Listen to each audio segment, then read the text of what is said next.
Huddle up, Steelers Nation. It's Tank for Steelers Chalk Talk. Thanks for joining me here on a autumn Saturday morning on Fox Sports Net, Wheeling, Pittsburgh. Yeah, why am I so fired up to talk about your Steelers? They're 2-5. I don't think I'm fired up. I'm just numb. I'm numb that the stupidity continues. All right, I'll settle down because I know it's early. It's 10 in the morning. You're driving your kids to football practice or whoever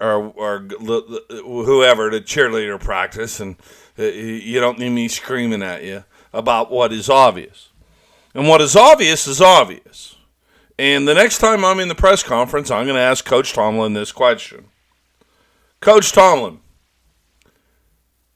in the eyes of most people in Steelers Nation, fans of Steelers Nation, since the days of the Killer Bees, remember that? Antonio Brown, Bell, Roethlisberger, or something. I don't know what his name was. It's been so long ago. Anyway, I don't know. You want to call it the last 8 years? Anyway, Coach, in the last 8 years, you've had enough offensive talent to appear at least in 2 Super Bowls. And because whoever's hiring the offensive coordinator is an absolute ninny, there's a word from 1962, you're a ninny. To you children out there listening, that means you're a moron, you're an idiot, you're a ninny. So whoever the ninny is that's hiring the offensive coordinators for the Pittsburgh Steelers for the last 8 years, going back to Todd Haley, who never played football, Randy Fitchner, and now Matt, Ottawa, Canada, Nova Scotia. I want the name of the person who hired these 3 morons. I want their head on a platter, because you have cost us at least an appearance in 2 Super Bowls. Oh, I'm not saying your Steelers would have won 2 Super Bowls. I'm just saying they've been loaded with talent. Thank you. Thank you, Kevin Colbert. Thank you, Steelers scouting department. They've been loaded with talent.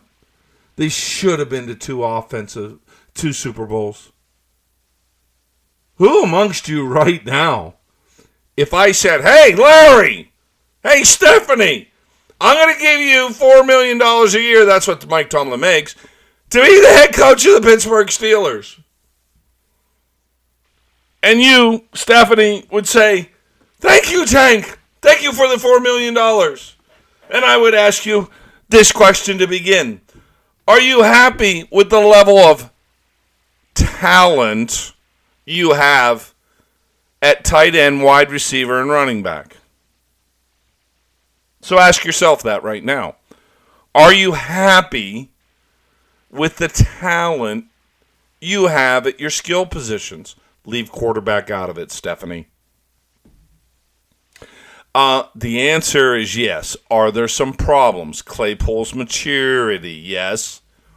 The $1 million man, Mr. Johnson, his droppy fingers. Is that a problem? Yeah, but overall, Stephanie, Larry, Bob, Susan, Larry, Huey, Dewey, and Louie would be quite happy to have Najee Harris and the new kid, number 30, in the backfield. Moo! That's all you heard on Monday Night Football, Sunday Night Football from Miami, because Steelers Nation was there, I hear, in full force. A little bit tipsy, but there. Dude, you're blowing it again. Dude, referencing Coach Tomlin. Who is the ninny hiring these offensive coordinators? Todd Haley, Randy Fitchner. Neither one of them have a job in the NFL right now. Matt, Canada. Well, he has a job in the NFL, his last job in the NFL. Who the hell is hiring these morons? Kenny Pickett aside. Mitch Trubisky aside. In fact, take a step back about Mitch Trubisky. The genius Matt Canada, and you'll hear me ask about jet sweeps in this week's press conference with Coach Tomlin. I'm really going to tear into that in the second part. Mitch Trubisky wasn't so bad, Children of the Corn. You like that Halloween reference there? Go back and watch the tape. Matt Canada had Trubisky either sprinting out to the right to throw the football or sprinting out to the left to throw the football. Presumably because the offensive line is so bad. This was to give him more time, if you would ask Coach, I don't know what I'm doing, Matt Canada. Kids, follow me on this. Let's break the defensive playing field into 3 parts, 3 equal parts. Welcome to Tank's math class. We call those thirds, 1/3, 1/3, 1/3. When you sprint Mitch Trubisky to the right, you in effect have eliminated, follow me on the chalkboard, if we have 3/3 and Mitch sprints to right, you pretty much eliminated the first third across to the left side of the field because the adage is quarterbacks don't throw back across their body unless they're the rattlesnake in Kansas City. You don't do it. Nothing good happens from it. So, Coach Canada eliminated that third of the field. We heard for weeks, first 4 weeks of the season, why isn't Mitch thrown to the middle of the field? Well, because Canada had him sprinting to the right or to the left. We've eliminated the first third. Guess what? Throwing to the middle of the field is also across your body. So Matt Canada, in effect, had eliminated 2/3 of the playing field, 2/3 of his wide receiver options for Mitch Trubisky. Mitch Trubisky should have been being a, follow me, drop back in the pocket passer. Drop back in the pocket passer. Now, I know the line stinks. But instead of rolling out to the right and eliminating 2/3 of your defensive field and 2/3 of your options to hit a wide receiver, when you drop straight back, my goodness, you got all 3/3 to work with. The whole field. Maybe Freiermuth right down the middle towards the post. Maybe Deontay streaking on the left. And because he's got good hands and speed and size, you know what I'm going to do? I'm going to fly Claypool on an 8-yard in route. He's my third guy to go to. All I got to do is throw it up in the air. Claypool's going to catch it. Matt Canada stinks. But more importantly, kids, whoever the ninny is hiring these offensive coordinator coaches, Haley, Fitchner, Matt Canada, is an idiot and needs to be fired. You're listening to Fox Sports News. I have no news to report. No, it's Fox Sports. Man, I'm sorry. It's early on a Saturday. The tank is trying to get going. I think I got my third bout with the COVID this week. I'm not sure. My tongue was white and swollen. It still is as I'm recording this, but it's not as bad. I couldn't have recorded the show earlier in the week. I look like my tongue was swollen. I didn't even bother going up to the hospital this time. If I had the vid again, I had it. I didn't feel good. I'm feeling better. I know you're concerned. I'm sure the station will get thousands of get well soon tank and flowers on Monday. But please, please, keep that money so you can buy $5 a gallon gasoline. You're listening to Steelers Chalk Talk here on Fox Sports Radio, Wheeling, Pittsburgh, 1400 AM. How's that? That was a lot better. All right, so I'm going to wait to get back into the Matt Canada. Fire him now. I said that 3 weeks ago. So we're going to listen to Mike Tomlin's press conference for the rest of this segment. When we come back, we're going to talk about your favorite topic, picking tulips in the middle of December. No, the favorite topic should be firing offensive coordinators in October. All right, I'm going to throw it to Coach T.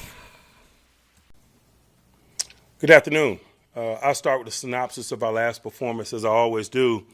You know, after the game, I said if I had to one-line it or summarize the performance in one line, I'd say that they took advantage of their interception opportunities and we didn't.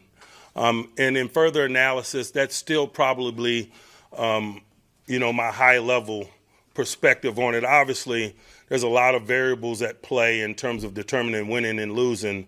But the turnover component of the game being as significant as it is, putting offenses on short fields and things of that nature, increasing the probability of scoring, I just thought that was significant. And another reason I thought it was significant is, it's one of the things that we stressed in game prep, that we would get our hands on some balls potentially in play, and the quality of our play would be defined by whether or not we were able to catch them as a defense or not, and we weren't. And so there are consequences of that. Obviously, we did some good things in the red area, and that minimizes their scoring, and we found our rhythm over the second half of the game and got off the field.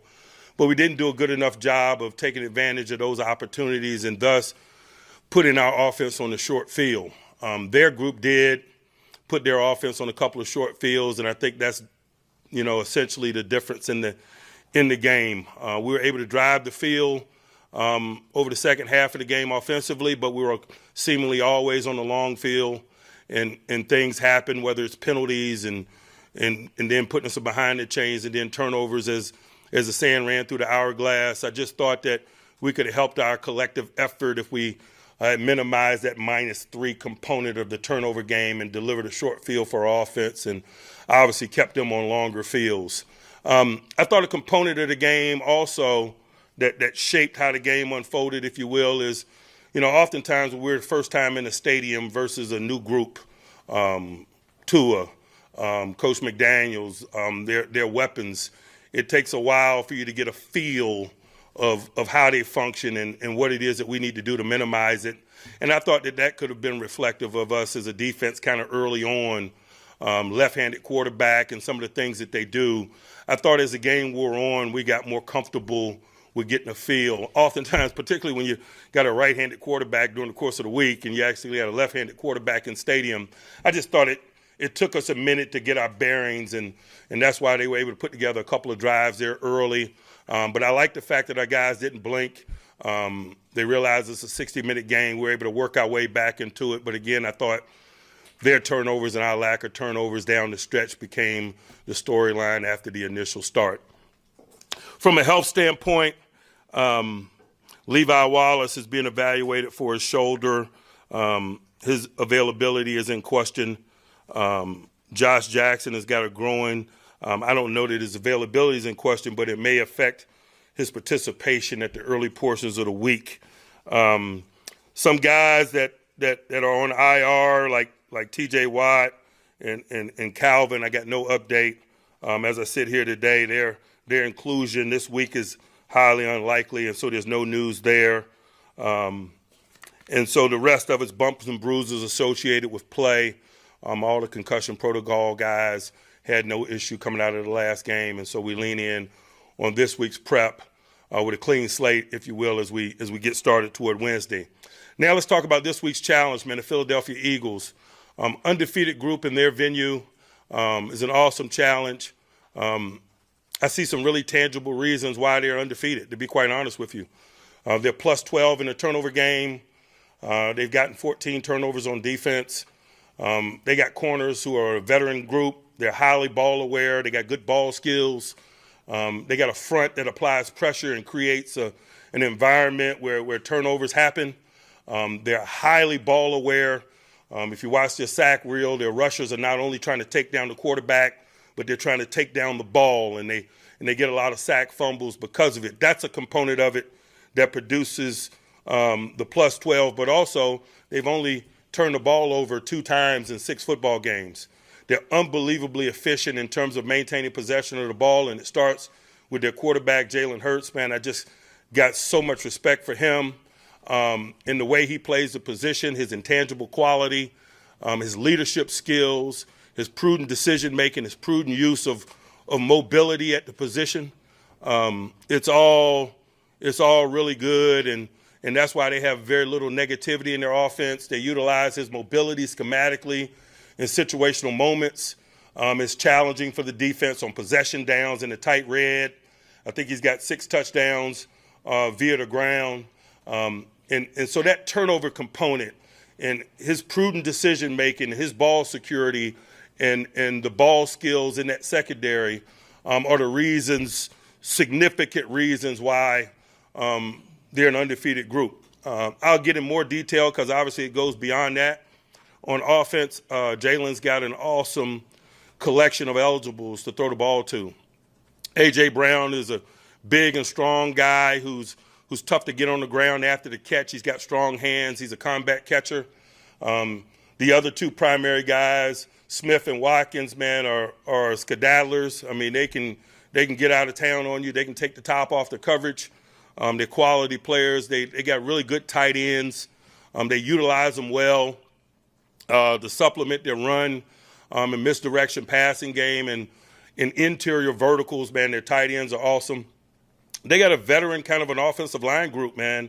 When you got guys like Lane Johnson and Kelsey, man, that's been around as long as they've been.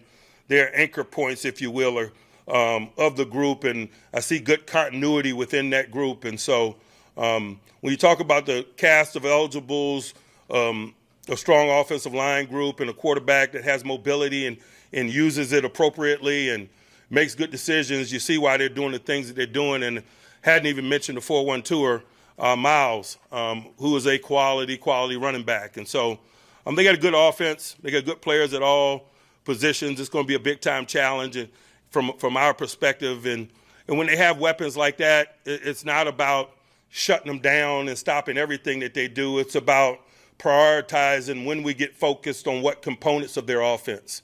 And so we got a lot of meeting to do in terms of addressing that. And obviously, we got to put together a really good plan, and we got to go out and execute that plan.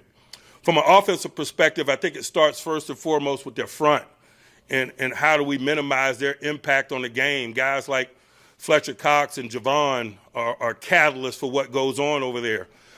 You couple that with Jordan Davis, who they drafted in round 1. I mean, it's tough sledding inside and up front versus this group. They got quality edge people as well. I don't think Brandon Graham gets enough recognition for the body of work that he's been able to put together since 2010. I remember when he came out of Michigan, the one line I wrote on him was like, Lil Lamar Woodley. You know, I mean, that's how long ago that was, man, 2010. This guy has been playing at a high level for a long time, and just got a lot of respect for him. They picked up Hassan in free agency. He's a quality edge guy. Sweat. They run deep up front. They got quality players. They've invested a lot in them. They got quality depth, and those guys provide the wave that the rest of their group rides. They're fundamentalists. They do a good job of keeping a lid on it. And as I mentioned, that corner tandem in Bradbury and Slay, man, they're Grizzly veterans. They know what they're doing. They're highly aware. They got good ball skills. They're gunfighters, man. They've lived that life outside those numbers, man, in the National Football League, and they know what it's about. They're built for it. They're